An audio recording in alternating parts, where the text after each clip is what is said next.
Pouvez-vous vous présenter? Oui, donc je suis Élodie Rochette, la coordinatrice de la cellule de maintien à l'emploi. Comment est composée votre équipe? Donc nous avons un médecin référent, l'assistante de la cellule, une psychologue du travail, l'ergonome et moi-même, donc coordinatrice de la cellule. Comment l'idée de ce projet a-t-elle germé? On a constaté une augmentation régulière au niveau des inaptitudes prononcées par les médecins du travail à la IST 43. Nous avons noté 1,28% en 2017 et en 2019, nous étions à 6,5%. Quelles sont vos ambitions au travers de ce projet? Donc l'ambition première, c'est tout d'abord d'accompagner les salariés en risque d'inaptitude vers un maintien dans l'emploi et en emploi afin d'éviter une rupture professionnelle qui aboutit le plus souvent à une désinsertion professionnelle au regard de l'âge moyen des salariés en risque d'inaptitude.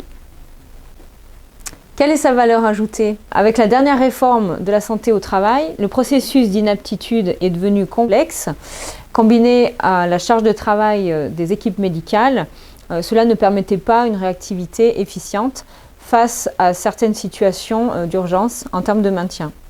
Le fait d'avoir une équipe pluridisciplinaire dédiée permet de réagir vite et d'éviter la rupture. Qui sont les partenaires de ce projet? Donc nous avons Cap Emploi qui siège dans nos réunions hebdomadaires de l'équipe pluridisciplinaire. Nous avons le service social de la CARSAT avec qui nous avons des échanges réguliers pour les personnes qui sont suivies et par la cellule de maintien à l'emploi et par leur service. Quelle a été la valeur ajoutée du partenariat? Donc ça fait 5 mois que nous avons le fonctionnement de la cellule. Il est trop tôt encore pour faire cette évaluation. Par contre, ce qu'on peut en dire, c'est qu'effectivement, nous avons pu apprendre à nous connaître et déjà à pouvoir échanger sur certains dossiers. Où en êtes-vous aujourd'hui? 103 prescriptions par les médecins du travail à ce jour, donc 43 entrées en cellule.